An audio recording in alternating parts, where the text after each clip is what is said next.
Good evening. I'd like to call the school committee meeting to order. Today we are meeting for a budget review. I'd like to start the meeting if everybody could please stand for the Pledge of Allegiance.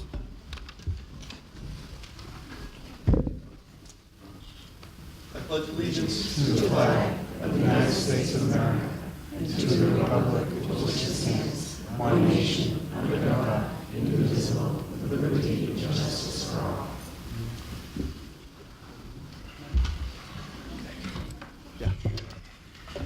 I just wanted to let everybody know we will be taking a break between 6:30 and 7, and then we'll be starting again our review at 7 o'clock, but we'll be taking a break at 6:30 to 7 o'clock.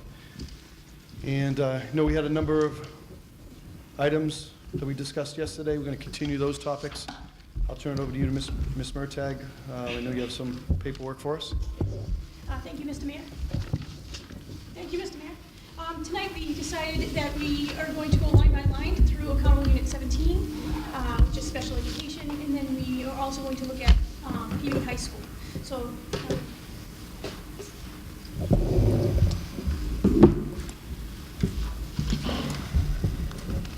Motion to receive.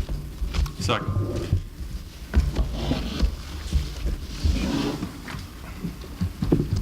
Okay, so these documents are in place of the documents we received yesterday. correct. Okay. You've heard the motion by Mrs. Carpenter to receive this document, seconded by Mr. Olympio. All in favor? That's a unanimous vote. Thank you. I'm feeling much more confident with this document in front of you, so if you can replace that one with this one. I'm going to walk you through it so you have a better idea of where we stand. As I discussed yesterday, some of the concerns were Unit A and Unit B, and so you will see that, as well as longevity as we go. You will see as the first page is an executive summary, and in the executive summary, you have FTEs from FY19, but the FTEs in FY20 are the actuals sitting in front of us and the actuals that will be there next year unless we do a reduction as a school committee. So I'm going to ask you to turn to the second page, but keep the first page if you want to rip it off and put it in front of you. But we're going to go right down. I'm going to use the job title along with the FTE and the longevity and tell you how many people are in that unit or in that area. So in the first one, you will see there are 13 speech pathologists, but 11.8 FTEs. Please stop me at any time for questions if you have any in that area. And that's a one-person increase over last year? No, it is the same. The FY20 numbers are what is sitting in front of us now, and they will remain unless this board makes a determination. So the FY19 numbers were from last year's budget, but the correct numbers are FY20. Okay, but I see that FY19 is 10.8, Correct. FY20 is 11.8. So that Those are the numbers. that tells me it's a one-person increase. So that number is off 1.0, but what we currently had last year was 11.8. We still have 11.8. Okay, but again, so we budgeted last year 10.8. We added somebody during the course of the year, which happens quite often, and I anticipate it'll happen again this year. So we ended the year at 11.8. So it is a 1 year over last year's budget. Correct. Okay. So, but the FTEs that are in 20 are the current people sitting in front of us, and they will be there unless this board makes a reduction. So, in the next area, it says guidance professional adjustment counselor. That is the school adjustment counselors. There are 12 people, 12 bodies, 12 people, 11.5 FTEs. Okay, and again, I want to point out that this is a one-person increase over last year's budget that we budgeted for. That you budget. So the next three items, during the course of last year, the school year, we did not budget for this position, but we added a position during the course of the year. Yes. Okay. So, again, we're going up one person from last year's budget. Well, they're budgeted properly in that accountable unit, so I did not, as superintendent, put that there. The number is correct in FY '20. So last year's budget, these are the numbers that were put on paper, these are the numbers that are sitting in front of us. Okay. So I'm looking at last year's budget as superintendent, that I inherited the 19 budget, and I'm working on the FY '20 budget. Okay, I just want to make sure, because I'm seeing that it's the first item, speech pathologist, we added one person from last year. The second is guidance counselors, and we added one person, student adjustment counselors. So it looks to me that it was an 8.8% increase over last year for that item, speech pathologist, and a 17% increase for student adjustment counselors. So that is how many, that's how many bodies we had last year, but it was not budgeted for that. Correct. Okay. So these were added during the course of the year. Correct. I just want to make sure I'm clear. Correct. Not this year, correct. So, Yeah, Mr. Hockman? yeah, while we're talking about that, and we've, in all the years I've gone over through the budget, there are times where a position is budgeted for in a different line, but the body was here and budgeted for. Is that the case with these two, the speech pathologists and guidance counselors, or school adjustment counselors? Were they in a different line, and maybe they just weren't in? That's correct. They were added during the course of the year? It's okay for me to speak? Yes. I think we discovered there were some variances in the 19 budget, and Mr. Farrell and myself visited, much to the chagrin of all the happy smiling principals here, 3, 4, 5 times each. We built the fiscal '20 budget from the ground up because we knew there may have been a couple of variances in there. Okay. So I wasn't here, I can't speak to how the 19 budget was formulated, but I have confidence in the '20 budget. Okay. No, and I understand. This wasn't, Ms. Murtagh, this wasn't your budget last year, and this wasn't your budget either, Mr. LaFleur. But I'm just trying to make sure I'm understanding, because my review of this in preparation for these meetings is we've added over 50 positions over the last 5 years. So a lot of times, we budget, and then during the course of the year, we add on a significant number of people. And I anticipate, again, that that'll happen this year, depending on needs, depending on enrollment, people moving into the district, moving out of the district, all of those factors always come into play. So I just want to make sure I understand that what the budget was last year, what the budget request is this year, and that we are adding people to the budget. There's 3 positions right here, 1, 2, 3. You're going to get to the third that we've added in this year's budget, correct? Right, they're already with us. I will tell you the ones that I have hired this year as we go. Okay? Again, I understand you're saying that their body's here. I just want to make sure that it's very clear. These were not budgeted last year. Correct. And now we are budgeting them. So for speech pathologists, we budgeted 10.8 last year. Now we are budgeting 11.8. Correct. So we are adding a full-time employee to the budget. They're going to be here, yes. Okay. Okay, so IEP team chair people. There are 8 people. There are 7 IEP team chairs and 1 program coordinator that are all budgeted. Could you repeat that? I'm sorry. There are 8 people, 8 IEP team chairs, 8 people, 7 IEP team chairs, and 1 program coordinator.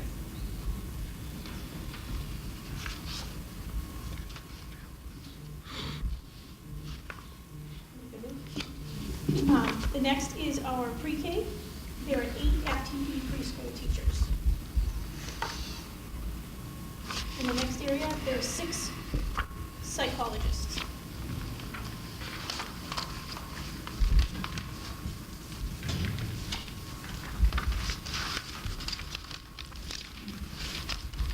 On the next page, the job titles are a little confusing, and then you please take a look at Unit A, Unit B. We put that right next to, under the job title. There are 4 occupational therapists that we have in district, and there are 2.6 BCBA's with the will of this committee, a position added as of January 22nd, 2019 was a BCBA. So we are at 2.6 BCBA's in the district. Ms. Martek? Yes. Yes, Mr. Hockman. Yeah, thank you. Is the differentiation for we're seeing psychologists and now BCBA's, some being Unit A and Unit B, is that a result of the bargaining agreement that was reached last? Correct, Mr. Okay, Hoffman, yes. And that's why we differentiated with Yep. them. Thank you. thank you. The next is our community high school. We have 5 full-time equivalent teachers and 1 program administrator currently.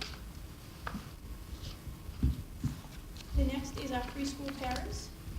We have 13 1.0 full-time paras and 4 15-hour paras at a total of 15 total.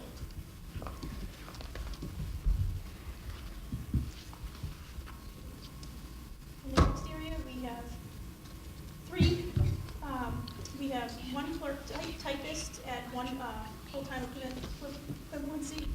We have a 19.5-hour long-term sub currently in there, and we have 2 principal clerks.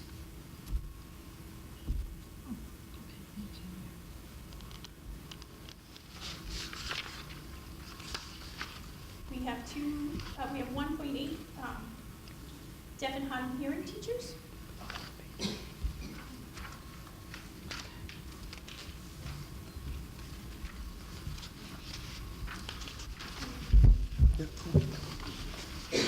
In the next area, we have the Director of Special Education, 1 physical therapist, 1 full-time physical therapist, 1.6 CODIS, Certified Occupational Therapists. We have a 1.2 Adaptive Phys Ed in our Phys Ed department. We have 1 visually impaired TVI teacher. We have 2 deaf and hard of hearing paras. We have 1 PT assistant, physical therapist assistant. We have 1 brailleist. We get to the next position. 50% of the salary from this is in the special ed 262 grant, and a portion of it is out of our operating. That's the Director of Pre-K and IEP team chairperson. We have 2 paraprofessionals at the community high school.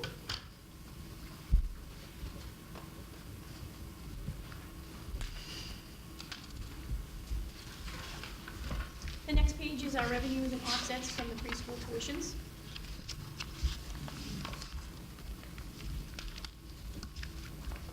And the next part of the budget is our tuitions. Our next 3 pages are tuitions and supplies. So I'll give you a minute to take a look at that, and then I'll answer any questions that you may have. And the very last page is the circuit breaker offset, which is 1.9 million.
Any questions at this time?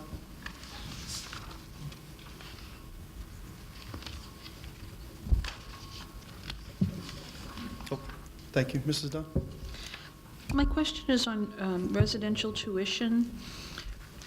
When we receive that bill, are we eligible for reimbursement from insurance or Medicaid, Medicare, anything like that for the residential portion of a tuition as opposed to tuition for classroom or teachers or anything like that? We are not. She asked Ms. Ruby, she said So there's no reimbursement on that at all? no. Thank you.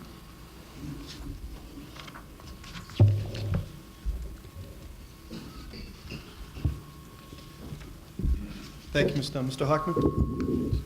With regard to the paraprofessionals for the deaf and hard of hearing program, we have, looks like one vacancy. Yes. And are we obligated to fill that through an IEP or? Yeah, okay. Yes. And, That's posted as right now. and then towards, there's a line for translations or translator. Is that a body, a person within the district that translates, or is that a program that we use, or? We have multiple methods, but especially if we translate IEPs, we have people to do it, and we have people to do it in district, but we usually outside of the district, inside of somebody. Is there any, Contracted services. is there any program on the Microsoft platform that would allow for translation to take place without a physical body? I can look into that, but I want to make sure accuracy is Sure. with a legal document. Yeah. So I will look into that. Oh, the translation of meetings as well, that's part of that. And contracted services, if somebody has to come in to translate in the IEP meeting. Well, just by way of example, when I'm in court and I have someone in the proceeding requires a translator, most courts now have a audio device that is from a translator, God knows where, and it's a cost. I understand there's a cost to it, but it's not. I'm just wondering if that's something that we would be able to utilize. I can definitely look into it. Thank you, Mr. Hockman. Mr. Olympio? Yeah, through the chair, under our contracted services, where it's, let's see, the second item down, $40,000. It says estimate is 5K a class, students at RA various levels, possible 8 classrooms. It says we are looking at equipment in district, we'll budget for 5. So if we're going to budget for 5 and it's 5K a class, that's 25, but we have 40 there. I mean, I see where you possibly got the 40, the eight classrooms times 5, but that note there got my attention where it says, we're looking at equipment in district and we'll budget for 5. So 5 times 5K, that's 25K, not 40. Sorry. Yeah, can you please repeat? Yeah. Yep, come on.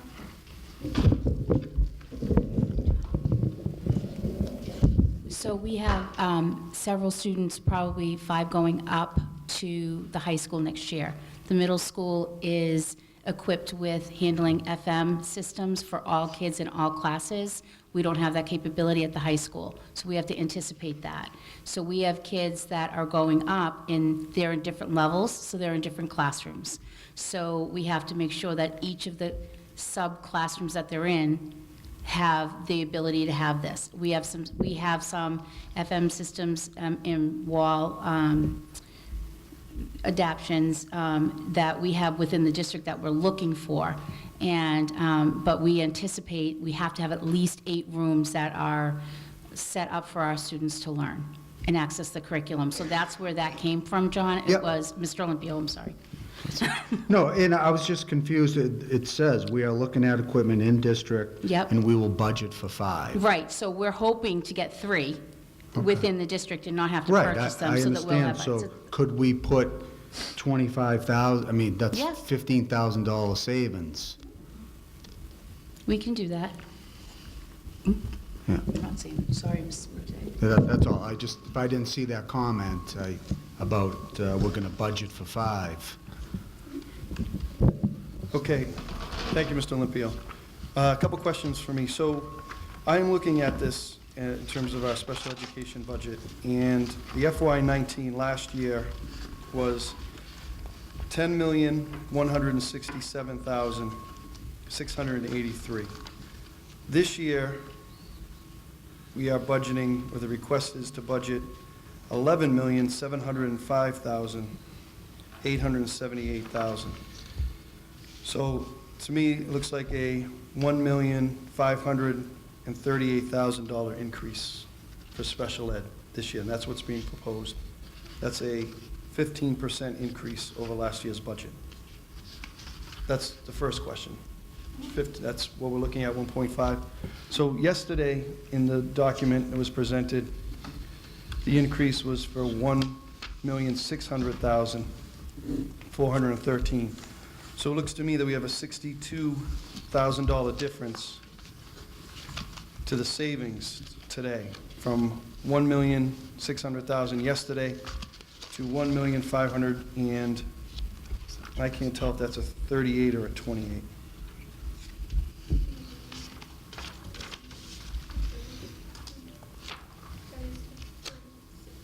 $1,538,000. So is that $62,000, that a savings from, as we worked on this from yesterday? Yes. All right, so 62,000 plus the 15,000 that was brought up by Mr. Olympio, that's 77,000? Okay. Mr. Olympio? Yeah, through the chair. You know, as I've been going through the material and going through the binder, and I see the proposed cuts, and the way that I try to work my mind around it is that none of us want to cut anything. I mean, I think we're all in agreement to that. But as I'll use my accounting background, there's two sides to every entry. So for every cut that we say no, let's just pick any of these proposed cuts, and if some members vote against that cut, we have to pick up the money somewhere else. So that's the challenge that I've actually put on myself, is that, okay, if I'm going to vote against a cut, I have to try to find that money somewhere else. So if I look at your list, and I'm just using that $15,000 that I found as an example, well, then, okay, so if I was going to vote against, cutting 3 department head stipends, 13.5, well, and I'm just using this as an example, if I'm going to vote against that, in my mind, I have to try to find that somewhere else. I mean, it's one thing to say, okay, yeah, we're against this, we're against that, but really to be efficient and utilize our time, we really have to think of the other side of the equation. Where is the money going to come from? So that's, as I'm going through this, and if, I vote in favor of a cut, that means I can't come up with the money anywhere else. And I think that's the challenge that we have to ask ourselves, because if not, we won't get done. So that's just something that I'd like to get off my chest early on. Thank you. Mr. Hockman? Yeah, if we can, since Mr. Olympio's identified an area where we can, I think we need to make a motion to, and I don't know what the line item is. It's the spreadsheet's a little, yeah, so I'm kind of looking at the first page and trying to figure out what line that's, is it? 17027. So, Mr. Olympio, if you want to, I'll second Mr. Olympio's motion to reduce that line to Yeah, it was, 25. I'd like to make a motion to reduce contracted services, line, let's see, 17027. yeah, 17027, by $15,000 from 40,000 to 25,000. Second. You've heard the motion by Mr. Olympio, seconded by Mr. Hockman. Roll call vote, please. Mr. Hoffman? Yes. Mrs. Carpenter? Yes. Mr. Olympio? Yes. Mr. Rico? Yes. John Otis? Yes. Mrs. Dunn? Yes.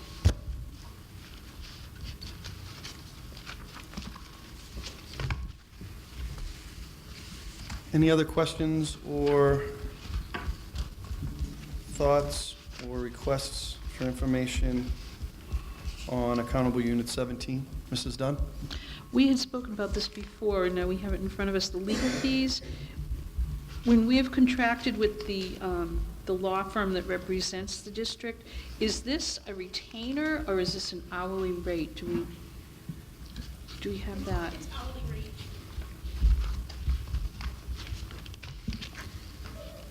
Okay.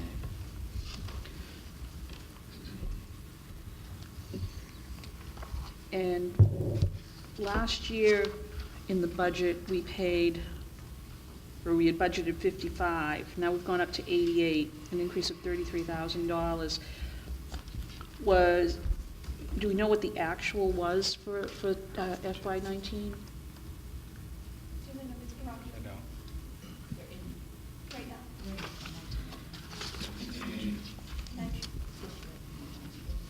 98 this year.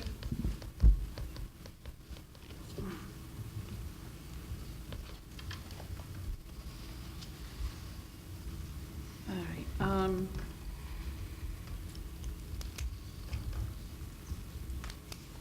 I really would like to see somehow if we were able to work on reducing that number. I don't know enough about the actual, the time that was utilized. Is any of the legal fee reimbursable at all? No, and I looked back to 2016 to now, and we're between 70 and 80,000 each year. 70 to 80?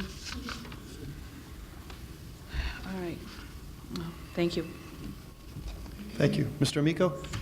Thank you. Through the chair to Ms. Murtagh. Under contracted services, we have training on AAC devices, PD direct services, $39,000. And we have professional development on the staff, professional development district-wide speakers, legal training, OT/PT team, shares, and clerical. Do we need all those funds for that particular, those particular trainings? Can we pick at that? And again, this goes on what Mr. Olympio was saying. You know, we have to pick at everything at this point. And I'm just thinking, do we need 39,000? Could it be done with 30,000 and save 9? Can the professional development be done for, say, 30,000 and not 40 and a savings of 10? Every bit's going to help. I'm just thinking, I just saw those numbers and I just figure, why not? It would be difficult, but that's something that I could possibly put into 2A, Okay, once we get the Title 2A, which is professional development Sure. funding. okay. All right, thank you. On both of those or one of the other? Let's split and do 10. Okay, thank you.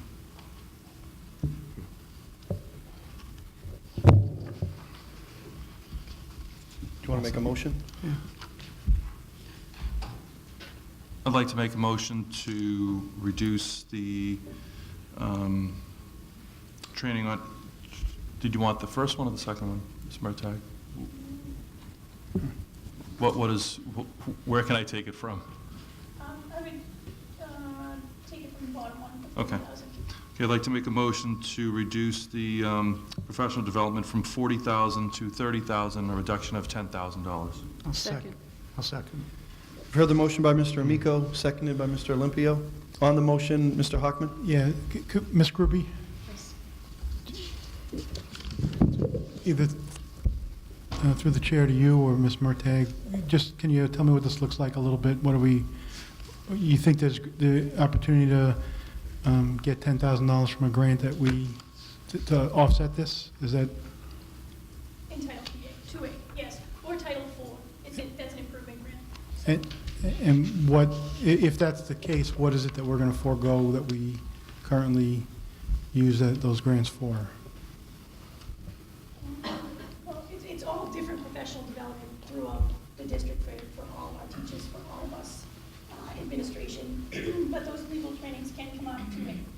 Okay, So Thank you. it would be doable.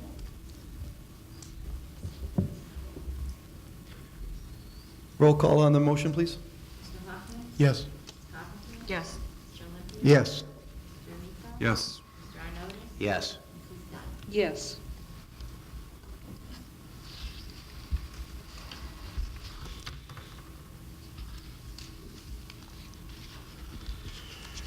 Mrs. Carpenter? Thank you through the chair, Ms. Murtagh. Can you tell me what the enrollment is in the deaf and hard of hearing classes right now, or what's projected for next year? Deaf or hard of hearing classes? Yep. In the middle school, there are 7 students, and, sorry. In the middle school, there are about 7 students who require really in-depth,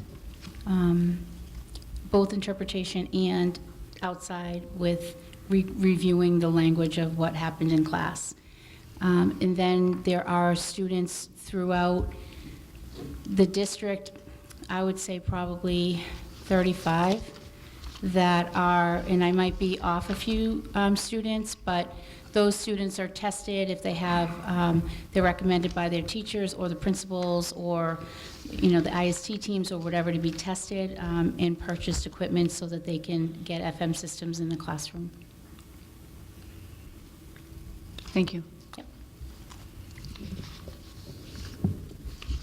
Mr. Hockman? Yeah, so what, again, to either Ms. Murtagh or Ms. Gruby, what risks are we comfortable taking with the special education budget?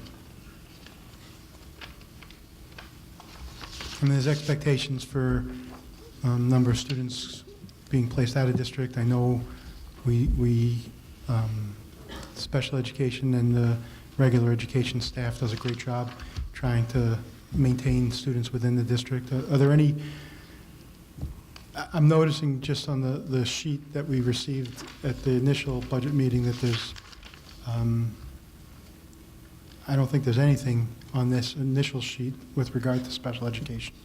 And so there are times where we've taken some risks on some of these costs. 9 out of 10 years it's been to our benefit. This year we because of transportation and some other issues, we needed to go look for a supplemental budget, but we do take risks in this area from time to time. You guys know better than me, so that's why. On the first page, there are 8 paraprofessionals on our first list A. That'd be 8 paraprofessionals. I said I'm bringing tomorrow night, but I'm feeling pretty confident that, confident, I should say, in that, on the list A, 8 paraprofessionals.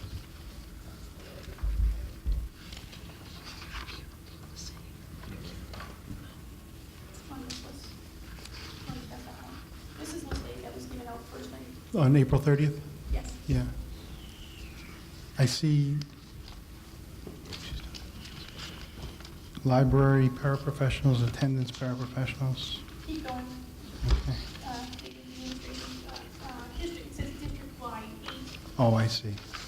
So that's special education. Yes.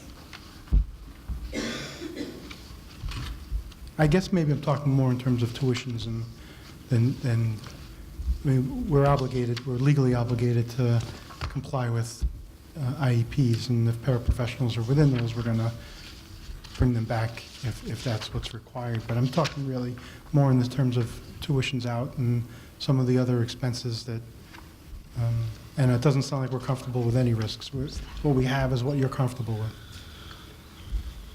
That's fair. I mean, yeah, okay.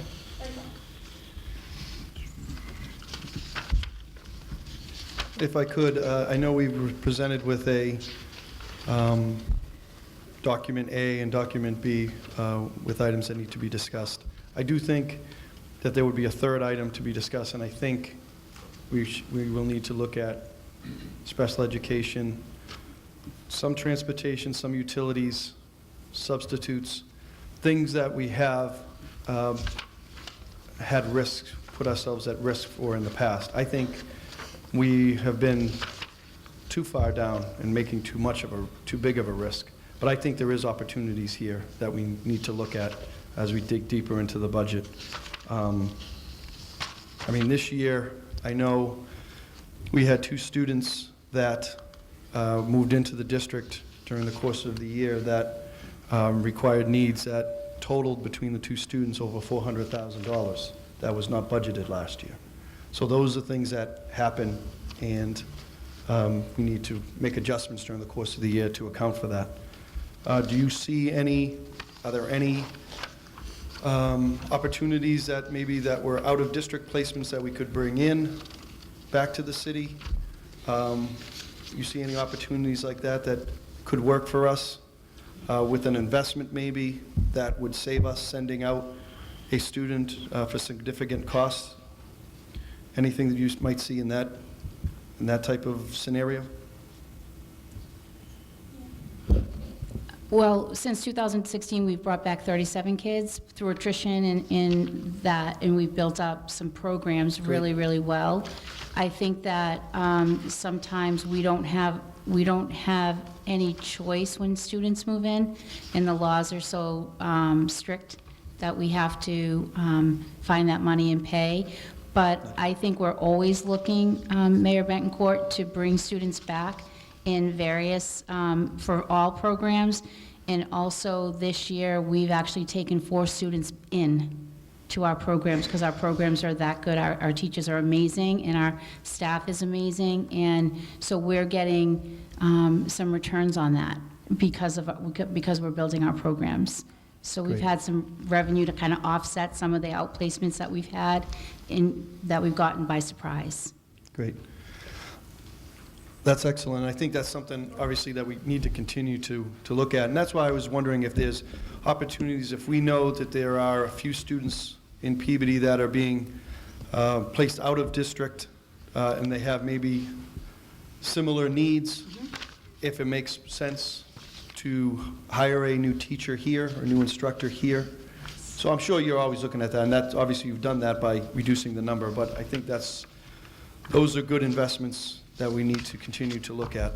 I just didn't know if you saw something on the horizon, anybody saw something on the horizon that we might have those opportunities.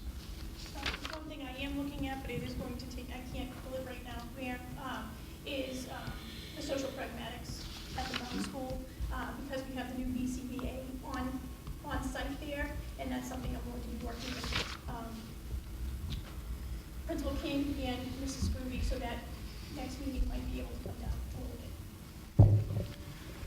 Okay, and with that, so yesterday we were presented with a revised Accountable Unit 17 budget, and I mentioned earlier that the new one had it at $1,538,000. Yesterday's that we were presented with had it at $1,600,000. I'm looking at the one that was presented to us in our initial packet, and that had it as $1,619,000. So is that an additional $19,000 reduction that we could include? No, the one that you currently have in front of you is the accurate, with longevities, with A to B, units A and B. So the current, what you currently have in front of you, the one that was passed out tonight, is almost accurate.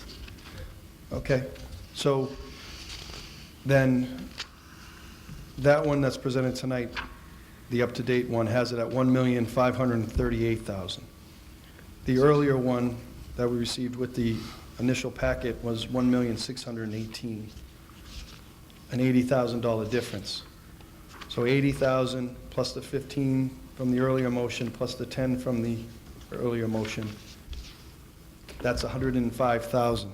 Is that a number that we can work with here? Okay.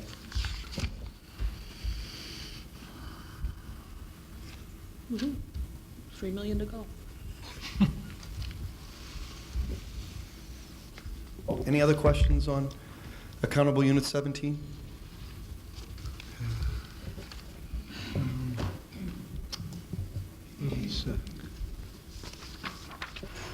So,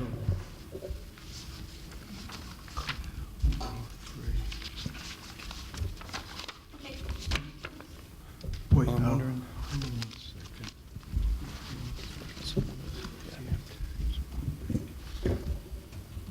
I'm sorry, I did have one question. Yeah, In here, the Mrs. circuit Dunn? breaker, I'm sorry, the circuit breaker offset that's listed here, the 1.9 million, is that a 75% figure, or is that 68%? 68%. 68. okay. We're hoping for 75. 75 would be, how much would 75, that would be? 1 to 200,000 additional, okay. All right. Thank you. Okay. I'm sorry, I have to step out for a neighborhood meeting that I'll be at very briefly, but I'd like to take a half-hour break at this time, unless you have a question on accountable unit 17, Mr. Yeah, just real quick, wrapping it up, and I hope this doesn't hurt us, but I was looking at the guidance, and I'm looking at, let's see, two particular, there's a full-time equivalent, and they have the same step, and that pay is 103,258, and then there's another one, a guidance .90, full-time equivalent, and 83, if I'm reading it right, 83,000 is the salary. That seems light based on the math. Let us double check it and we'll have the answer for you when we get back. Okay. Great. Thanks. Apologize. I felt that I needed to appear at a neighborhood meeting over in South Peabody regarding a ongoing litigation for the erection of a cell phone tower that we are trying to stop from being installed in South Peabody. And there was a neighborhood meeting at one of the residents' homes, and I wanted to be there to speak on it and to talk it through. So I apologize that I had to step out for a bit. I want to jump right back into things, Ms. Murtagh. I don't know if there's any unfinished business regarding accountable unit 17, or we're going to go right into the high school now. I'll turn it over to you. Yes, thank you. Thank you, Mr. Mayor. I just want to touch base on one thing on accountable unit 17. The 8,000 is correct, the 25,000, the 10,000, and I wanted to just revisit that one person under the school adjustment counselors. I just wanted to let you know that the salary is correct. There is, it's at 90%, master's 15, step 6, cluster 4. It is correct. So there is no loss or gain there. So as is. So moving now, if nobody has any questions? Oh, sorry, am I going fast? I'm just... Yeah. Okay, school adjustment counselor, FTE .9. The question was to take a look at that salary, and it's at 90%, master's 15, step 6, cluster 4. The salary is correct. Okay, so there's no loss, no gain. Okay. Okay. So if there's no question there, I'm going to move to accountable unit. Just one quick question. Sorry to interrupt you. Mr. Arnottis, go ahead. Thank you. Just a quick one regarding under salary para integrated preschool. I know we have 2 clerical positions, both titled principal clerks. Is one an associate clerk, and would that change the salary on that? Under clerical, 2 principal clerks or 1 associate clerk. We'll take a look. I'll have Mr. Farrell take a look to see Okay. if there's any differential. Account clerk, rather. Account clerk. Yeah. I'm sorry, Mr. Arnottis, what was that line item, please? So under, salary para integrated preschool, that would be, it ends in 022. It is on the second page of our Yep. newer one. If you look where it says clerical principal clerk, one may be an account clerk. If you wanted to talk about Thank you. that. Thank you. So Mr. Farrell, you can check on that. Thank you. And as we check on that, we will go to accountable unit 10, which is the high school.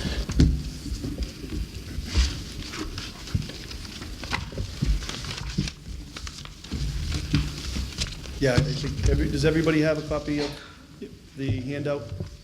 10, accountable unit 10. Motion to receive. Second. Heard the motion by Mr. Amico to receive, seconded by Mrs. Dunn. All in favor? That's a unanimous vote to receive. I'm going to try to be clear in this. So in accountable unit 10, it is the high school. And when you look at the executive summary on the front page, I want you to look, if you could please look at fiscal year 19 FTEs and fiscal year 20 FTEs on the front page. If we could go down to we'll go right through. Principal's office 5, clerical 5, art, there's really 4. So there are some prior year oversights. So I'm telling you what's in the seats right now, Mr. Mayor. And so if we can go down column number 2 under FTE, under 19, and FTE FY20. So there's principal's office 5, clerical 3, art, that's supposed to be 4. ROTC, there are 2. Currently in the English department, there are 14. Currently in the in the math department, there are 16. Reading, there's 1. Science, there are 16. Social studies, there are 16. World language, there are 10. Business, there are 6. Performing arts, there are 2. Consumer science, there are 2. And I'll explain that in the detail. ELL, there are 3. In-school suspension, sorry, ELL, there's supposed to be 4, sorry. It says 3, it's supposed to be 4. Suspension, in-school suspension, there's 1. Physical ed, there are 5. Special education, there are 13. I'm just looking at library, there's 1. Guidance, there are 5, plus a director. And I will go into the detail now, but I just want to show you some of the prior year oversight and what they're currently sitting in front of us right now at PV Veterans Memorial High School. If we go to the detail, which will be on the 3rd page. The first top is the administration at the high school. We have 3 clerks. We have 4 in the art department, 2 ROTC, 14 in the English department, 16 in the math department. On the second page, 16 in the science department, 16 in the social studies department, as you can see the detail. On the next page, 10 in the world language, 6 people in the business department, 2 in performing arts, 2 in consumer science, which there was a question last night that I just want to clarify. 1 is chapter 74, and 1 is not in family consumer science. The substitute teachers, then our ELL teachers, there are 4. There's 1 in-school suspension teacher, 5 physical education teachers, health and wellness. 13's, oh sorry, skipped. The next thing on the page is the PANS night stipends listed there. The teaching intramurals stipend there. Then special education, there's 13 in the special education department. There are 3 attendance paraprofessionals. There are 23 paras at the high school. And they continue on to the next page. We have 1 library media specialist. We have 1 library paraprofessional. We have 5 guidance counselors and 1 director of guidance. We have 1 principal clerk in guidance. We have 4 building access attendants. And we have 11 custodians, 3 during the day and 8 at night. And the next pages are the detail for supplies and activities that are needed at the high school for day-to-day operation.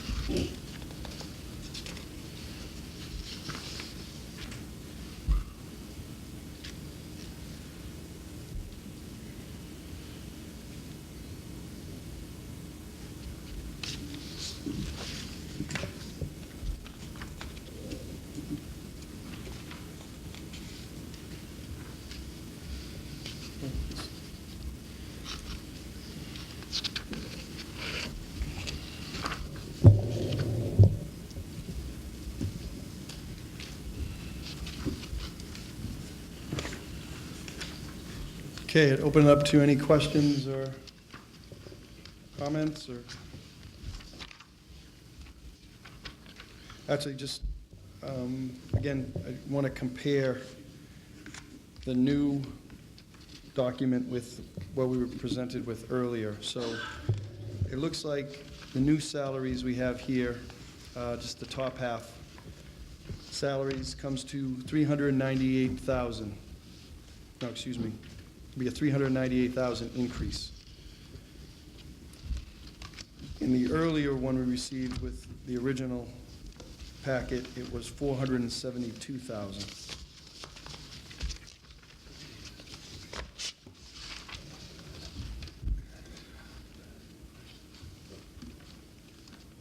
And when you, so I have,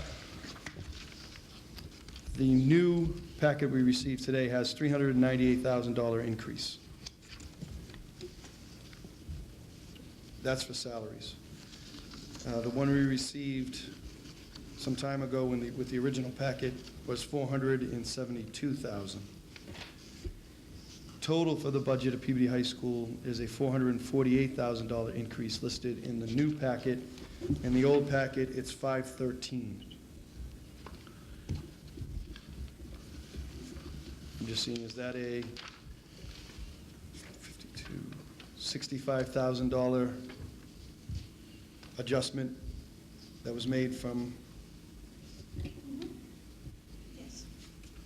Ms. Wilbur, confirmed? Does everybody see that? It's the same. That comes from the substitute line item?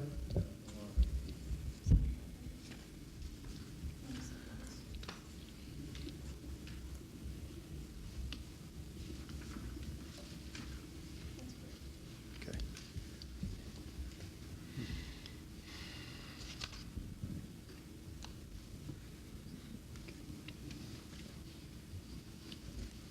Again, I'll open it up for any questions or comments.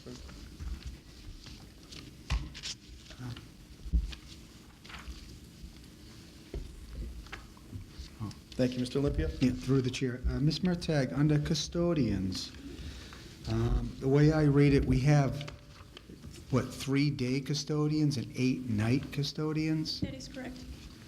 And 8 night custodians, I would think in the daytime, custodians would be needed a little bit more, or? 8, so do they all work the same night, so there's 8 custodians on at once? Yes, For the 8 at whole- once, For the whole building? for the entire building, yes. Okay. No further questions at this point. Thank you, Mr. Olympia. Mrs. Dunn? Thank you, Mr. Chairman. Those numbers that you were comparing the original Unit 10 with the one we just received, are we correct that now the budget has been reduced by $138,910 if you add together the differences on those two lines that you spoke of? I had it at 65,000. For the 513 and then minus the 448? Yeah, the final grand total of the previous submission to us was 513. This one now is 448. Oh, I thought they were two separate things. Sorry. Okay. So we reduced it by 65. Okay.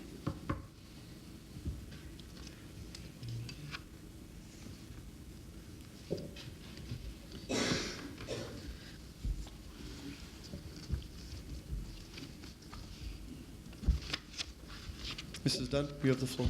Okay, thank you. Now, I'm going to ask some questions here.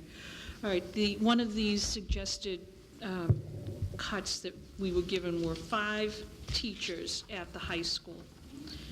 And going through in the new paperwork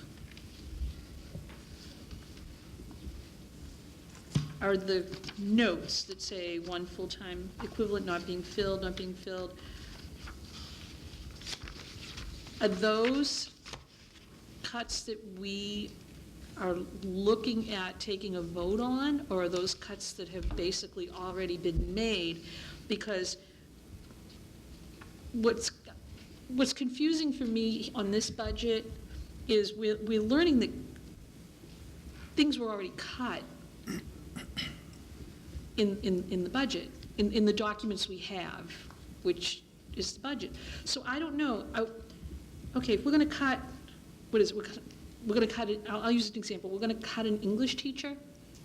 So we're not really voting to cut it, we're just saying we're not going to fill a position at the high school that's already not in the budget. In other words, this budget says we have 14. Are we going to 14, or are we going to 13? So we currently have 14 Mhm. English teachers, and it says possible reduction to 13. So Okay, it's not voted on, it is not reduced yet, this is a possible reduction I have put forth as a recommendation. So Okay. nothing has been voted upon yet. okay. And what's the contractual class size for English at the high school? 28, and they can't exceed 125. 28 and 125, okay. All right. That's math and English, Mrs. Dunn. What's that? Math and English. Math and English are the same? Yes. Okay. All right. Thank you. And these tentative departmental reductions are based on current student requests and tallies of the classes. Okay. What concerns me is because English is, 4 years of English are a requirement, so in order to meet the class size, I know that the high school population has gone down, but I just want to make sure that we're not cutting that short, because that is such a stringent requirement.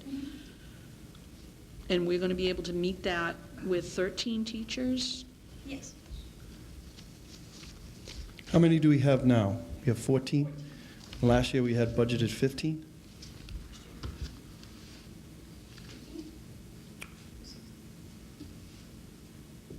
Last year, we had, instead of 15 in the budget, it's 14 this year, sitting in front of us. That's it. But they had 14 last year.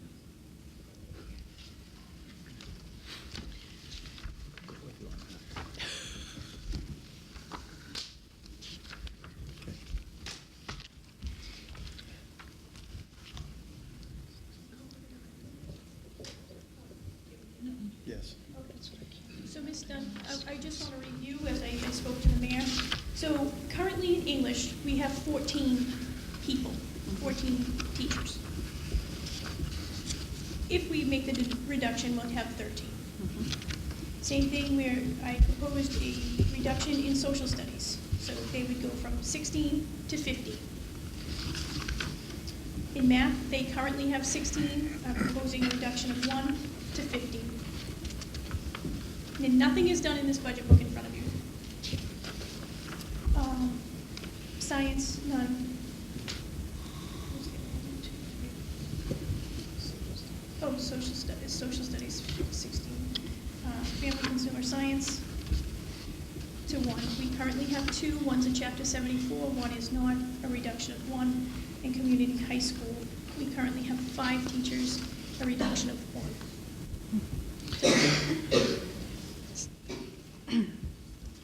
Follow-up question, if I may. Well, I know history is also a requirement, but not 4 years of history. How can we have fewer teachers in English, which is mandatory, every student has 4 years of English, and have more teachers in social studies than in English? I'm sorry, you finished your question. Yeah. 13 times 125. Ms. Dunn, can I read? Mhm. Okay, so the answer to this is that our ELL students are also in the ELL classes, so those students are also put in their ELL classes, so they're not put into the English class. And how many ELL students do we have at the high school? You can find that right up, 100, I'll get the exact number, Dr. Lord has it. Okay, so that would be deducted from the total population Correct, requiring English classes. correct. Okay. Yeah, I would be We have interested in 40 that number. teachers. Thank you.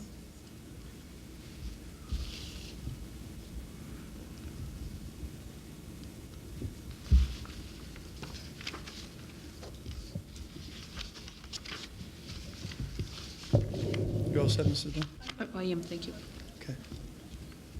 Mr. Arnottis? Thank you, Mr. Chairman. Ms. Murtig, can we talk about the consumer science Yes. reduction here for a minute? Can you go into detail on that? And I don't know if it's in a different section or not. I'm just wondering about, like, the culinary teachers, are they under a different section? They're in vocational. They're in vocational, okay. We'll be looking at that as well. Okay, we will. Yes. Is there crossover there with how they operate? I know, I'm Yes. just curious on that, yeah. So yes, especially in a culinary, that's a good example. So one of the teachers last year went down to culinary, and so they put baking in culinary as well.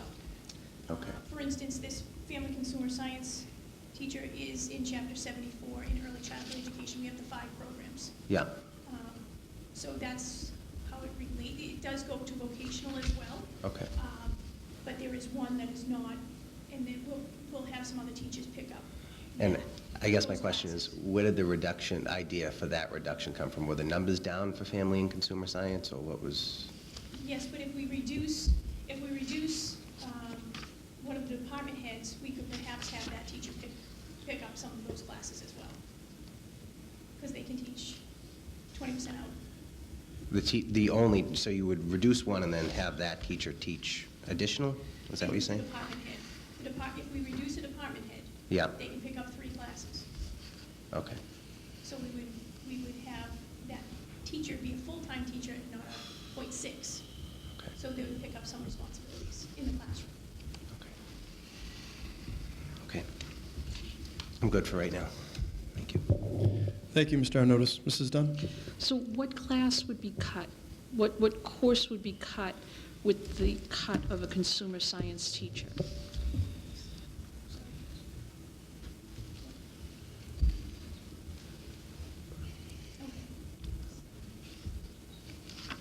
So there's multiple courses right now, looking at the tallies, that one could be cut, but it hasn't been decided on yet because of numbers of where they fall. We have different ones here that we're looking at, but that would be an ultimate decision of Mr. Buckley. But it can be done. Dr. Ward and I have studied it, Mr. Buckley. Okay, thank you. Thank you, Mrs. Carpenter? Thank you through the chair, Ms. Murtagh. What are the enrollment numbers in those consumer science, family consumer science classes? Do you know?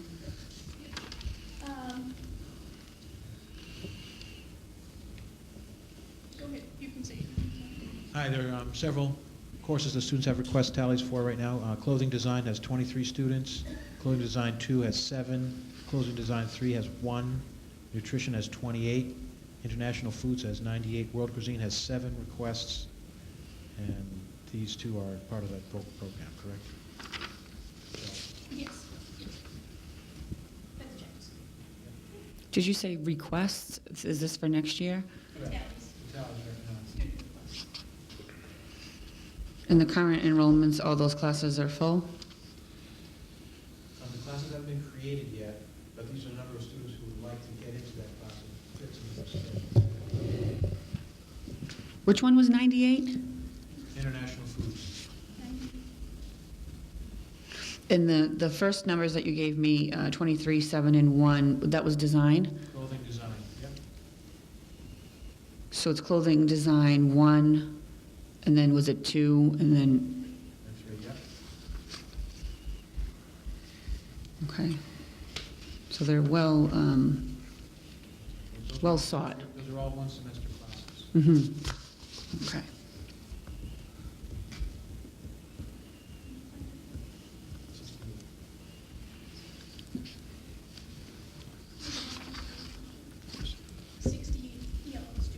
I'm sorry, what is it? 68 ELL. 68 ELL students, okay, thank you.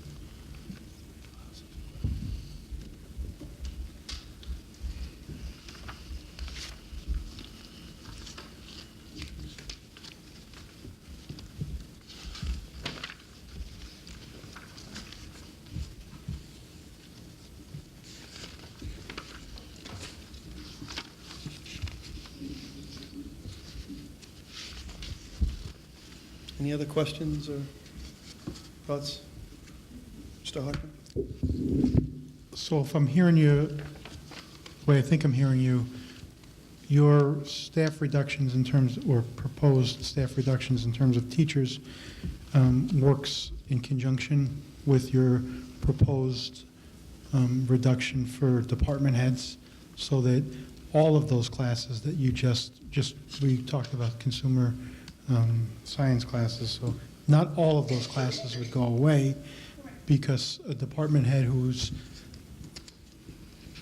only counted as a .6 for teaching purposes would go to a 1.0 if they don't have the department head responsibilities. So we'd be looking at, for consumer science at least, eliminating classes where there might be 1 or 7 students. And the impact is really in the function of the department head if we took those in conjunction.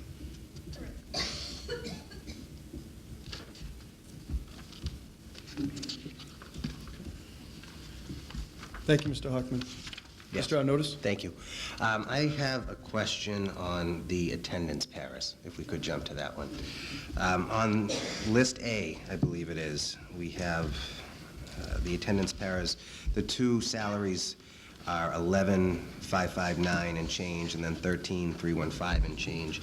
And I know if we look at the packet here, there's 3, 11,684, 13,890, and then 11,462. Wouldn't it be, if we were to eliminate 2, wouldn't it be the 2 lowest that go out, not the top 1? Wouldn't it be the 11 and the 11 rather than the 11 and the 13? It would be by seniority. Okay. So yeah, is that FY 20 years, 6, 20, and 17, is that the seniority? It's not limited to those 3. It's not?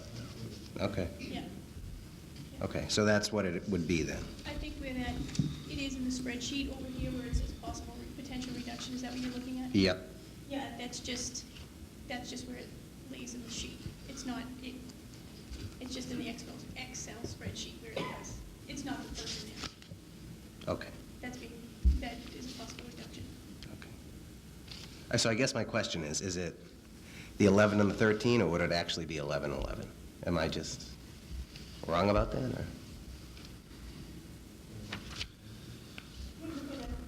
If we actually did it. There are many paras, and there's a seniority list we have to go to, and these people might move and transfer into other positions if we reduce those 2.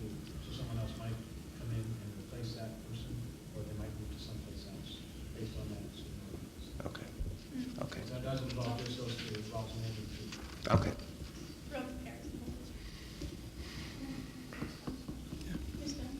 Just something for clarity, there are 68 current ELLs sitting in front of us right now.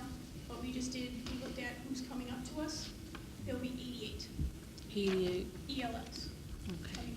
And no one's going to move off that, like, the current 68 we have at the high school, no one's going to, graduate or move off that list? Yeah, they're already off. There's no graduated seniors are no longer in that list. Okay, all right, so it'll be 88. The rising 9, the rising 12. Okay. Thank you.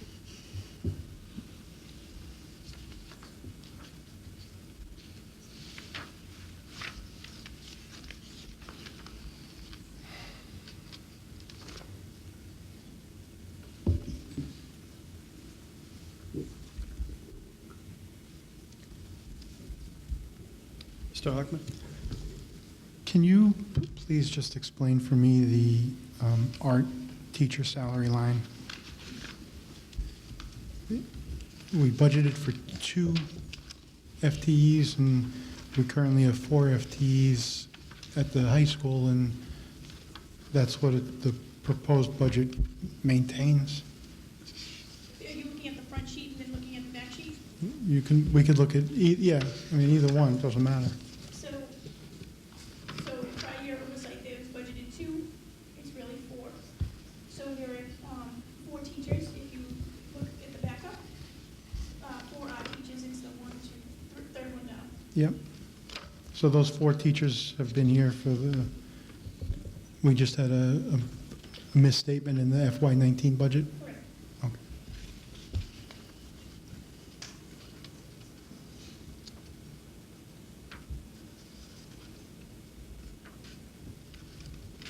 And then, if I may, for the ELL line, we increased from 3 to 4, and it's been a long time in coming for this ELL teaching to come up to some basic standards, but, so I'm happy to see that. But why do we have a 33% increase in staff, we have a 58.5% increase in the line? Is there a misstatement there?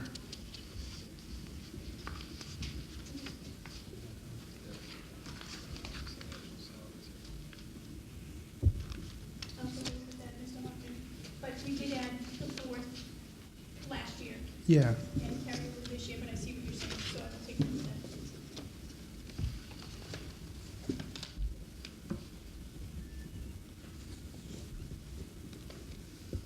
And not that I'm advocating for any of this, but I know we've had some conversations about a world language, but I don't see that on list A. I don't think I do. Although I've missed a bunch of things already. Nope, that's something that we're looking at. As I brought up before, we're looking at Latin, Greek, and German. Do you want to put those on the screen? And I'll let you know what the enrollments are in there. Just so you know.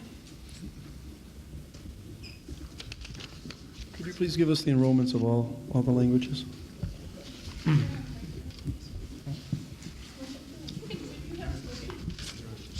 right, so enrollment in world language, last year, this year? Currently, the year, right now, there are 16 kids in French 1, and next year, there are 46 requests for that. In French 2, there are 25 right now. There are 31 for next year that are requesting it. French 3, there's 26 kids in it right now, and there's 15 for next year. And French 4 is 8 for next year and 9 right now. And French 5 has 4 kids in it this year, but only 1 kid next year. There's 1 AP French student this year and 2 AP French students for next year. For Spanish, there's 104 requests. I'm sorry, there are 104 kids in Spanish 1 right now. Next year, it's 262. In Spanish 2 honors, there's 120 kids in there right now, 112 for next year.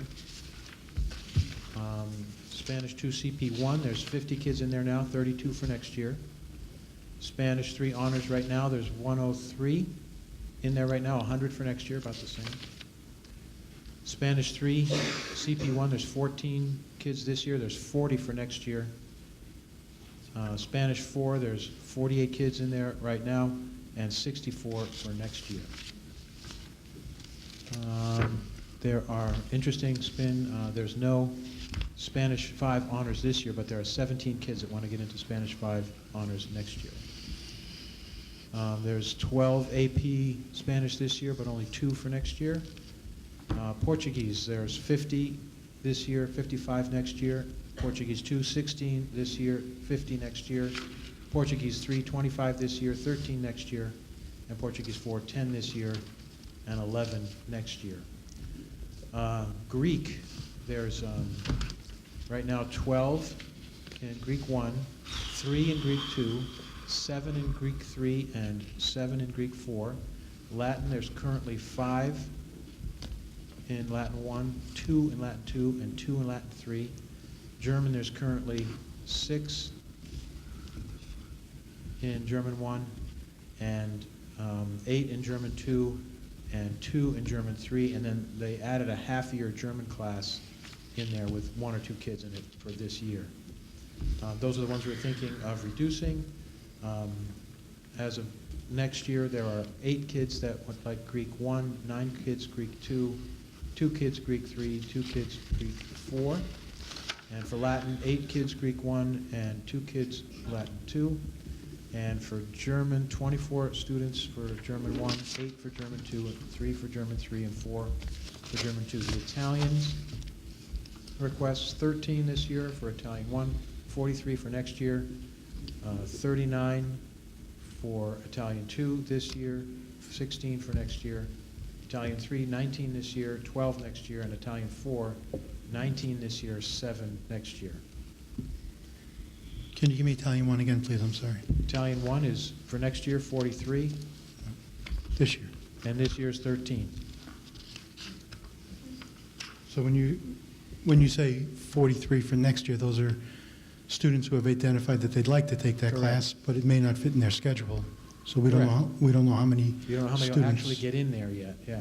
And what'll happen is, if we reduce the Greek, Latin, and German, those student requests will get into the other languages. There's currently 7 languages here. If we go down to 4, those requests will, and we don't know what their alternate request is. I know the high school was intelligent to have a second request for what their other language would be if we did have to drop one, and we haven't gone through that process yet of putting them into what that other language would be. And currently at the Higgins, we're teaching Spanish, French, and Portuguese, Spanish, French, and Italian. Italian.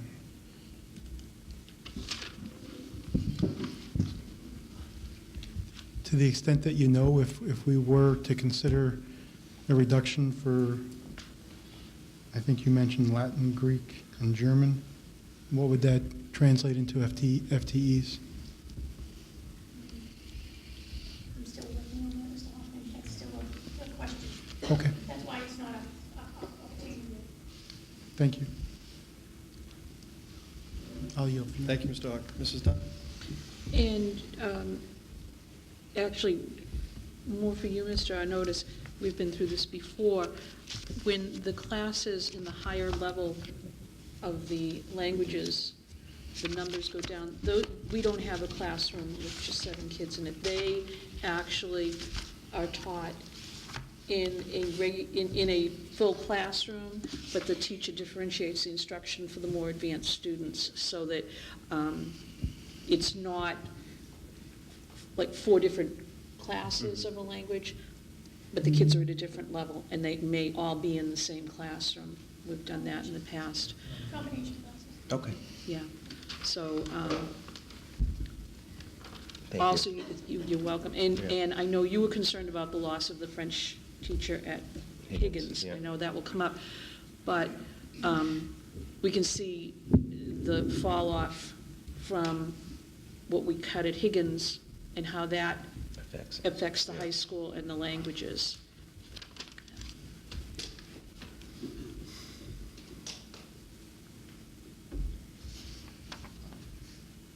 Any other questions or thoughts?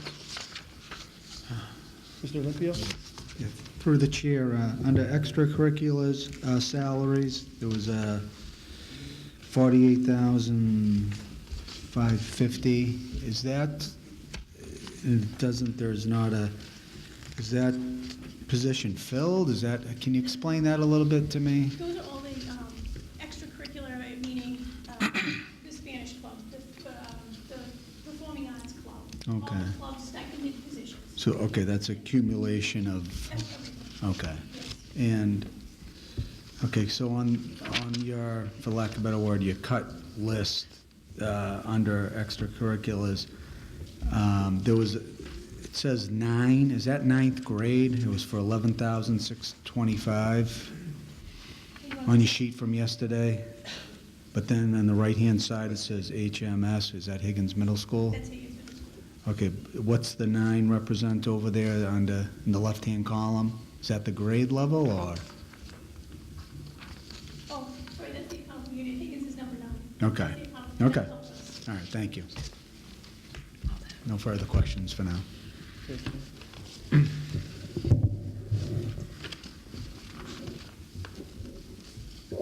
Yes, please, keep going. Okay. So, because the PD Learning Academy is part of the high school, I just wanted to do accountable unit 11 and 12 as well, which is vocational. So,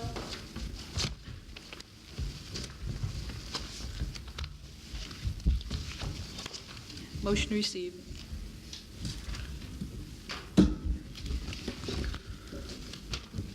You've heard the motion by Mrs. Dunn, seconded by Mr. Arnottis to receive Unit 11. revised budget sheets. All in favor? That's a vote.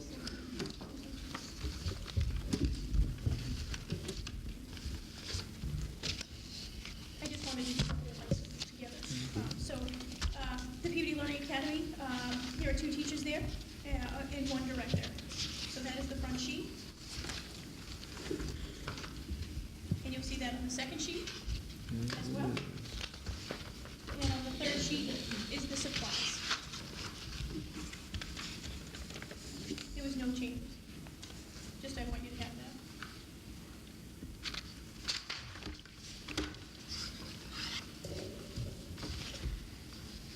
Any questions on Unit 11?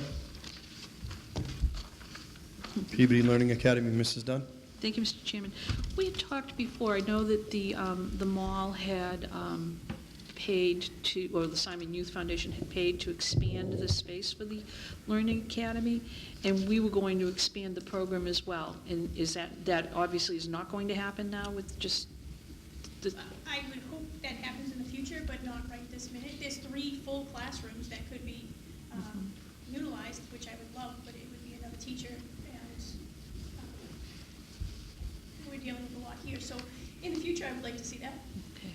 So right now, we'll keep the number of students admitted to that program. What is it now currently? Is it 30? 30. 30, okay, thank you. Any other questions on Unit 11, Peabody Learning Academy? Okay, Ms. Murtagh, please go on to number 12.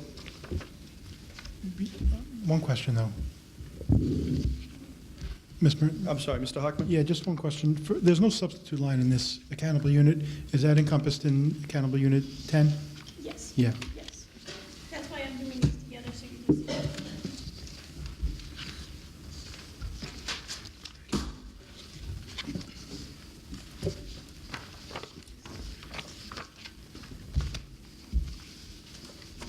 Motion received. Motion received, made by Mr. Hockman, seconded by Mrs. Carpenter, to receive a revised Unit 12, Peabody Veterans Memorial High School Vocational. All in favor? That's a vote.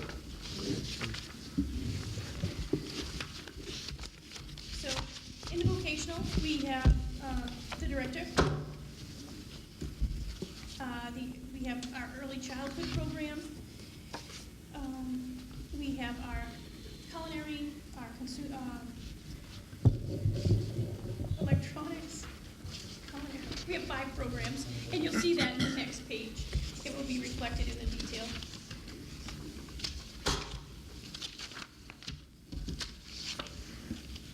So you see that the director, we have the early childhood program, we have Cosmo, we have culinary, and electronics, and medical assistant.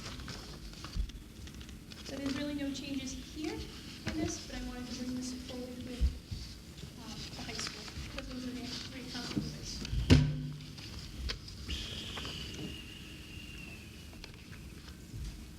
Is there a delta of $41,000 in this updated? I was just going to ask that question. Is that from the vote at the first? Yes, that was the reduction of the director's FTE from a 1.0 to a 0.6. Any questions on Mrs. Dunn? Was the director full-time this year? My understanding was she was part-time. Yes, she was part-time. She was .2. I mean, sorry, .4. 0.4, okay. But we had, what did we budget for? Wait a minute. Okay, so, our current, the FY '20 budget for the director is going to be 0.6. Correct. Okay. And then, I have a question on one of the, I need to look something up, if you can ask, so you can go to someone else at the moment, but I'm looking under the teacher's salary. one teacher is listed here as vocational, and on the the consumer science, which unit was that, in 10? 10. Is it 10? Yes. Okay. Is the same person listed in there? No. One teaches the class, one does the Little Tanners. Okay. Oh, I see. Okay, the names are very close. Thank Yes. you. Okay. So each of the teachers listed here are paid under Chapter 74. Correct.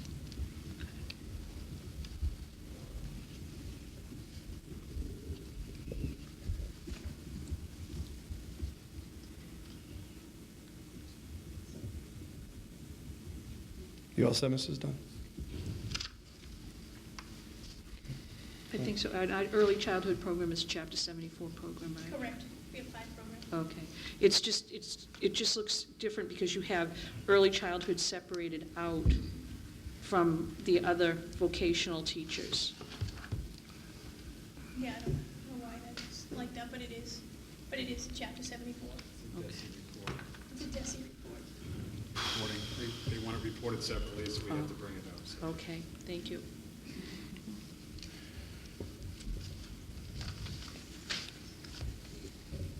Thank you, Mrs. Dunn. Mr. Hockman? Thank you.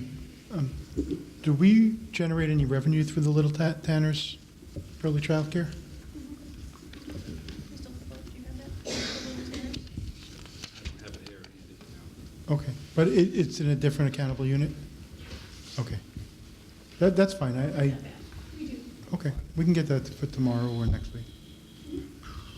And have we, I know we had I think we had an earlier vote last Monday regarding an increase in the tuition for the integrated preschool. Did that incorporate the Little Tanners? So could we get some information on the enrollment cost in that program? I'll bring that tomorrow night, sure. Thank you.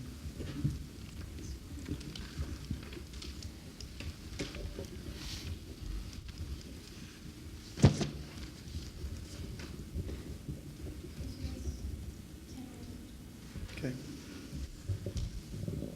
Yeah, please, keep going. Anything else with the high school before you asked a question yesterday that I do want to follow up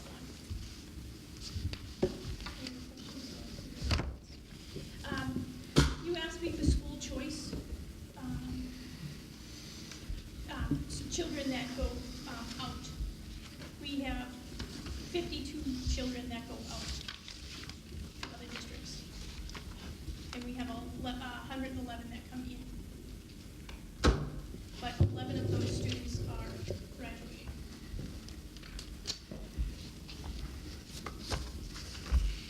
Again, this is something that I spoke briefly about yesterday. And I think we really need to take a hard look at. What was the number again that we take in, 111? So when we take in a student from outside the district, from whatever city or town, we get $5,500, $5,500 from that city or town that they pay directly to us. Our budget is $74 million fiscal year 19, last year, and approximately 6,000 students. That comes to about $12,000 a year we're paying per student to educate them here in Peabody. And we're receiving $5,500 from out-of-district students we accept. Those numbers just don't make sense to me. I think we have to take a serious look at doing away with school choice, or at least holding it for 1 year to allow us to get a better handle on our budget. Those students that are here now, I think they would be grandfathered in. They're part of our system. We would not turn away students that are already here. And I think for siblings and for teachers, educators here in the system, they were to bring their students here. I think that needs to be allowed to assist our educators, and also, again, to be fair to families. If their brother or sister is here already, then they should have the ability to join their sibling. Other than that, I do not think the school choice is a direction we should go, and at minimum, I think we should hold that program for 1 year.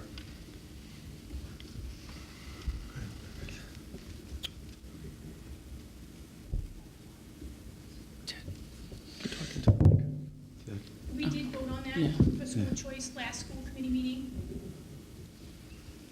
As a yes. Yeah. Mrs. Carpenter? Thank you. I was going to say, I was pretty sure we had already voted on it. I wanted to take another shot at it.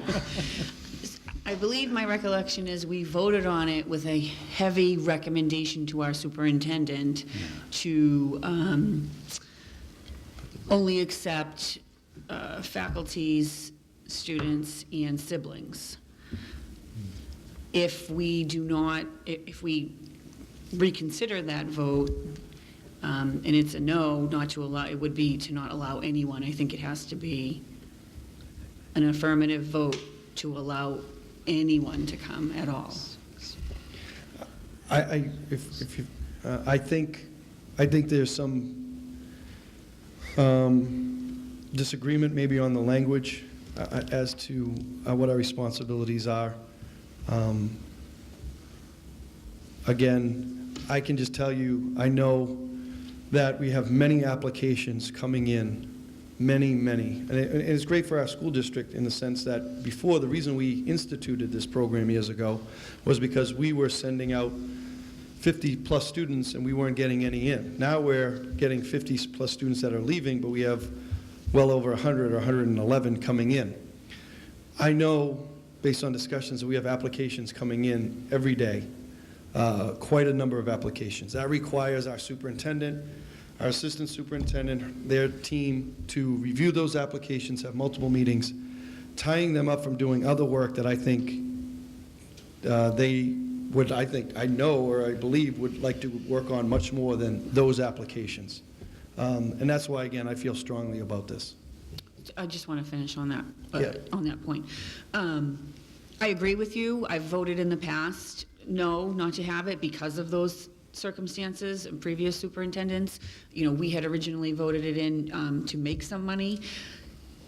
I'm just concerned that if this board is looking to allow siblings to be grandfathered in and staff to be able to bring their kids here, if we vote no, that we won't get the funding for those kids. So, you know, I'm in agreement with what you're saying, but I just want to have clarification that if we allow our staff to bring their kids, we're going to get funded for it, and if we grandfather those in. Other than that, I was holding my my vote based on the fact that Ms. Murtagh was looking at our recommendation as to who to allow in and not. No, that's a great point. So is the motion that was made that only those students that have siblings here and teachers or administrators or staff would be allowed to bring their child? Was the motion specific to that? I just can't recall. I would look at the meeting minutes, No. and that was on, no, but I would look at the meeting minutes, that's on our agenda for Tuesday night. We did two motions. Okay. But, I don't believe that's on the meeting minutes, but I will double check. I just want to clarify, in the past, the way it had gone was that we did not, the school committee did not have discretion as to who to allow in and out. Once we made the vote, it was solely the superintendent's discretion. You know, if that language has changed, that wasn't my understanding, but we had always given our recommendation, because originally, when we first voted it in, it was, we were really only looking for a couple of students at the West School, just to fill in some spots. That was it. Yeah, And it that was- kind of snowballed further. I don't think we've ever voted to instruct the superintendent who to select, but we've just made our thoughts known. If that language, if that vote can be different, you know, I would definitely do that. But if we can look into it some more, you know, that would be fine. Point of information. Good points, Ms. Carpenter. Thank you. Mrs. Dunn? Mr. Chairman, I think we made two motions that night. One was strictly on a yes or no on school choice, so that we were able to accept students from other districts, which would have included siblings and the children of staff. But that was not part of that motion, because the original motion had to be just a yes or no on school choice. Then by voting to be a school choice program, we took a second vote, if I'm correct, and it was to recommend to the superintendent under there were four specific exceptions that Dr. Lord had looked up. that you're allowed to use for decision-making on who to admit. And that was covered by, I believe, the second motion. We should check it, but I Okay. think that was why we did that. We'll double-check that prior to Thursday. Yeah. I mean, prior to next Tuesday. Yeah. Okay. We didn't vote on that second motion. It was withdrawn. We had a lot of conversation about it. I think Ms. Carpenter made some strong points on having confidence in the superintendent's ability to hear what we're saying and use her discretion in the manner in which we've guided her, I guess. Okay. We'll review that prior to the Yeah. next, But next Tuesday's meeting. That first vote was to allow us to be able to recoup funding from the sending district under specific circumstances. Yeah. Yeah. And Mr. not to belabor this point, because we already voted on it, but it's not the 111 that we're looking at in terms of the kids coming in that we get 5,500 for as the sole factor. We're sending 52 children out where we're getting whatever our revenue is from the state and sending out 5,500 for those students as well. So it's really a difference of 59 kids. And I understand your point, and I don't necessarily disagree with you, but we started, when we started school choice, it was populate some lower populated elementary schools primarily, but it was also to offset the amount of money that we were sending out for kids. And at that point, it was the numbers were reversed. I mean, there was over 100 kids that were going out. So the staff's done a great job in encouraging children to stay within the PBD public school system. Because when we took that vote originally about 6 or 8 years ago, that 52 was more like 120. Yeah. Yeah. Oh, good points. All right, so let's just hold that. Let's hold that to next Tuesday. Mrs. Dunn, briefly? Briefly, it's just informational. At the 5,500 per student, we're bringing in 610,500. We're sending out 286,000. We make money. So we are realizing more money in than we are sending out. And then again, it does affect our Chapter 70 funding from the state based on the number of students we have in the schools. I understand again, but I see it as, it is not,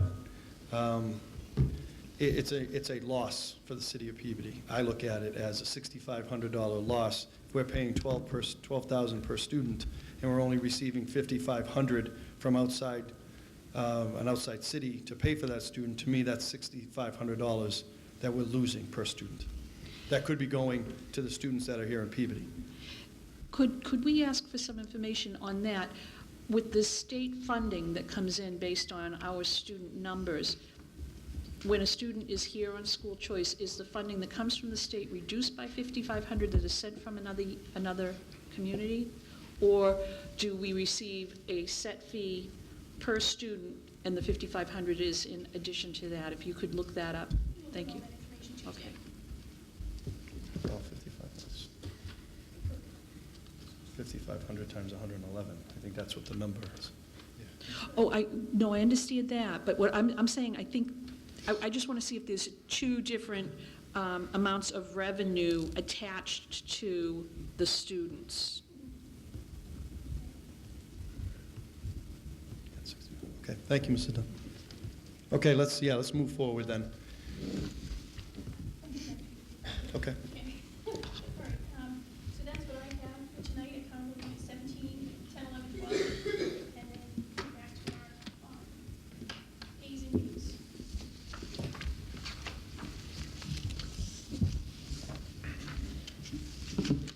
Okay, are there any specific units that any of the committee members would like to have reviewed at this time? I'm sorry, go ahead, Mrs. Dunn. That might not be on that topic. But It's the whole budget. No specific unit, but I'm wondering, the four that we've looked at tonight, and there have been corrections and adjustments in facts and in figures. We've been, keeping a running tally of it. But has the whole budget been run for any type of changes like what we saw tonight in the other accountable units, which would realize or result in a reduction in the ultimate final bottom line? We have gone, No, please. we have gone through it line by line, and we'll continue to do that. And we'll bring each time whatever you need. We want to update these books, and we'll send things to you electronically as well. And do you have any, like a preliminary figure for tonight of how the number has come down? The full number? Just in these, no, not the full number, just in these accountable units Oh, right okay. now. All right, thank you. Yeah, right now I have a total of 170,000 that has been reduced based on the changes that were made and presented to us today, Yeah, just from those accountable units. I'm hoping for more. Yes. Thank you.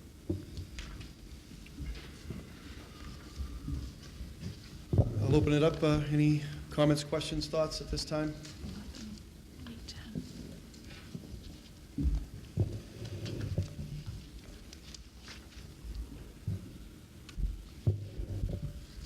I will just say that I think we are really just touching on the edges of this budget. We are still at over $6 million. We do not need to trim $6 million. A 4.1% increase to the budget would be $3 million approximately. That is requiring us to do some significant work. And I think it's just been, we've been putting us in a situation where, as you saw earlier in the accountable unit for special education, we are up over $1.5 million. We didn't touch on transportation yet today, but we are over $500,000 in transportation costs that went up this year. Health insurance went up $1.6 million. So it's a situation where we need really to start digging into this budget. None of us want to do that. I do not. This is, as I said yesterday, the job that I least look forward to, the part of the job I least look forward to. I have 3 children in the system. I'll have another one shortly. I take no pleasure in doing this, but I do know that with these increases that are non-discretionary, mandatory, binding costs that we have to bear, and it without question has an effect on all the other budgets in our city, most notably education, but it has an effect on public safety, the Department of Public Services, our library, all the other different departments in our city.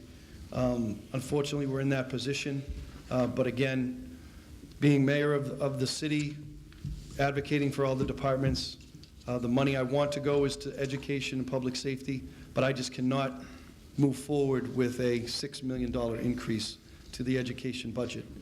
So I think we're dancing around the edges, but we really have to start looking into this and making some tough decisions.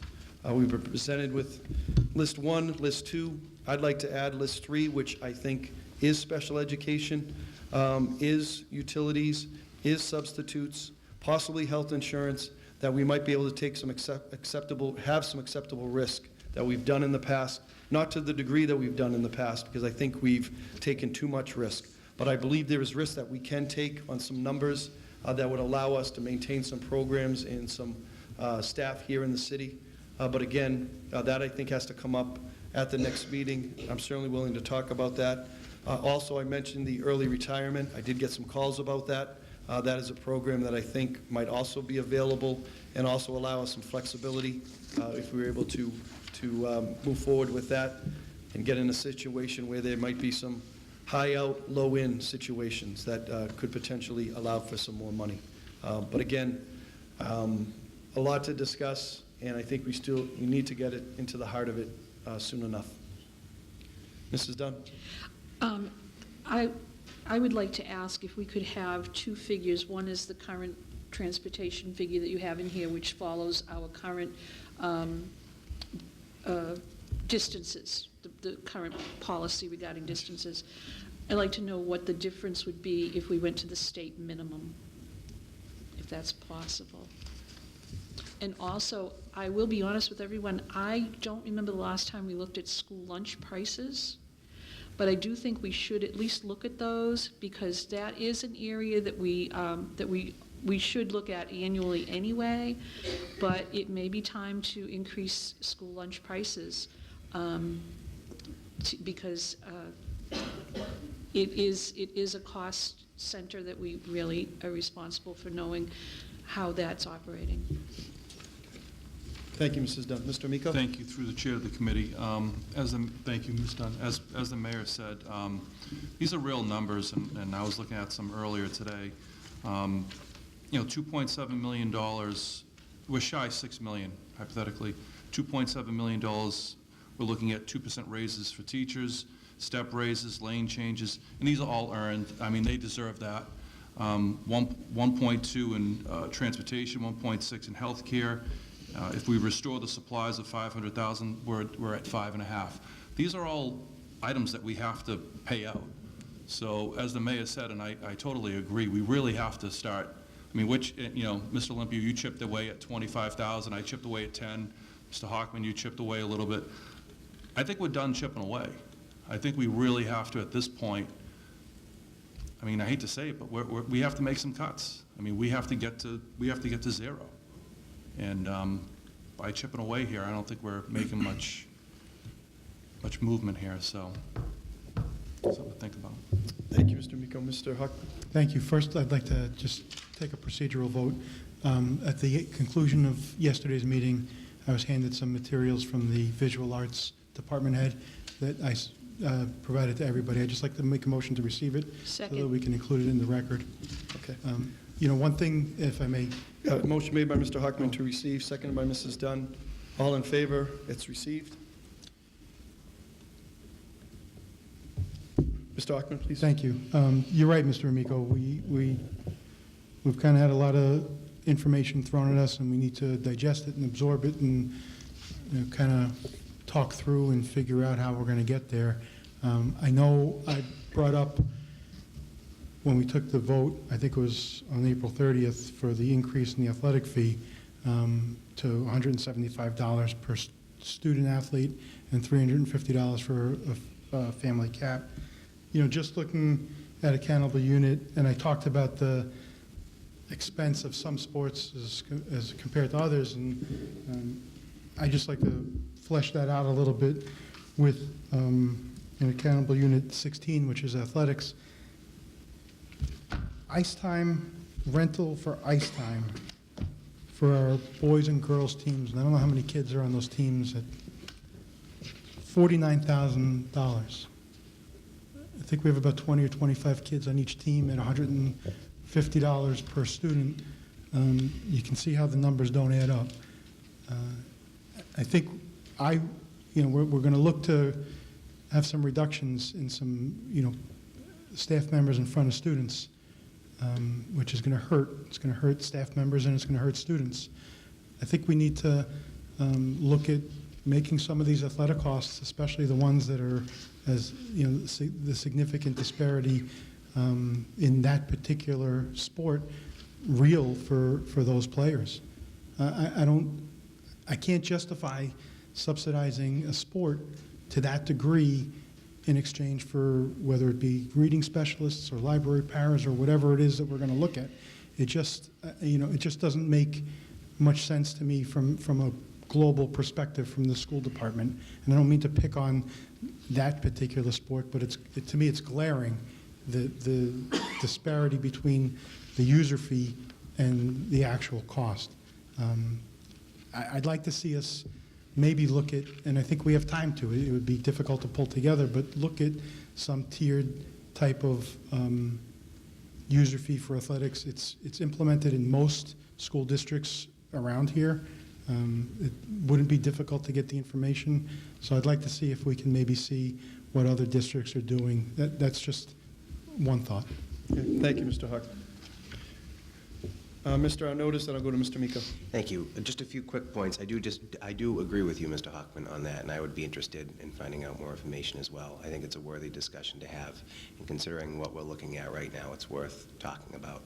And actually, while we're on the athletics tab, not to get back to nickel and diming, but I just have a question under contractual services, equipment reconditioning, and field maintenance. In FY19, we budgeted $161,489. In FY20, we're budgeting $206,225, $44,000 and change increase at 27%. Is there a reason that we're going up 27% on that? And then do we have to do that? You're talking about It's, yeah. reconditioning field athletics. Yeah, right under contractual services, equipment reconditioning, and field maintenance. It's right under the salary Yep. Yeah. That's something that I will ask Mr. Bua and see if we can reduce any area. I was going to say, if there's a more inexpensive way to do that. Sure. Yeah, okay. And I'll bring that information tomorrow night, Thank you. okay? Sure. I think the name of the account is throwing you. It's not just field maintenance, it's all the contractual services, including officials for all three seasons. I'm looking at Mr. Bua's detail right here. Rentals, some field maintenance, lighting, I mean, there's all kinds of different things in there. Yeah, it goes on to the next page. That's very misleading. All set, Mr. Arnottis? Yep. Yep. Mr. Miko? Through the chair to the committee, could we rewrite that line item for next year, just so Yeah, we that would have be that, or helpful. add it, so we know exactly what it is? Secondly, I agree with Mr. Hockman. We have to look at everything here. Before we cut a body, before we cut a teacher, before we cut any kind of personnel, everything should be on the table. If we're going to put children first, then we need to put personnel, teachers, right up there with them. And if that includes increasing fee, and again, not picking on hockey, not picking on any sport, but if we have to do that, we have to do it. I mean, everything should be on the table before we cut an English teacher, before we cut a math teacher, and so forth. And I just can't stress that enough. If we are truly going to put children first, then we need to take care of the people that take care of them every day first. And with that said, everything else should be on the table, and look at some cuts. Thank you. Any other comments or questions at this time? All right, want to discuss scheduling? Unless Ms. Mertag or Dr. Lord, anything you'd like to add at this point? Is there anything else that you want for tomorrow evening? Okay, Mrs. Dunn? I won't be able to make tomorrow night. Okay. Mr. Miko?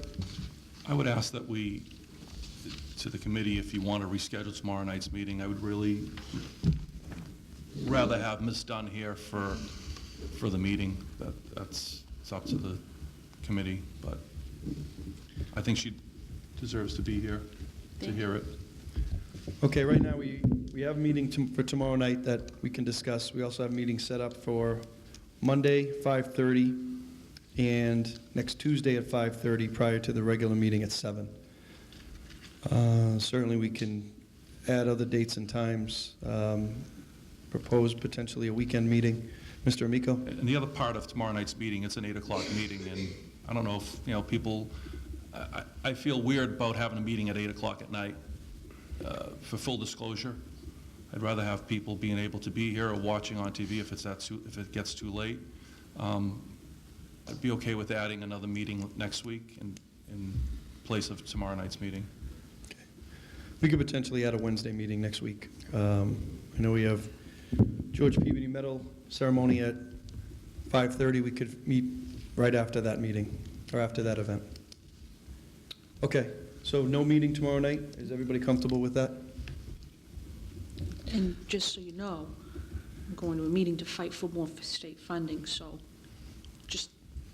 it's a good reason for missing. Good, thank you. Mr. Harkin? Yeah, I just want to make sure everyone's aware that Monday's meeting is at the high school. Yes. Not here.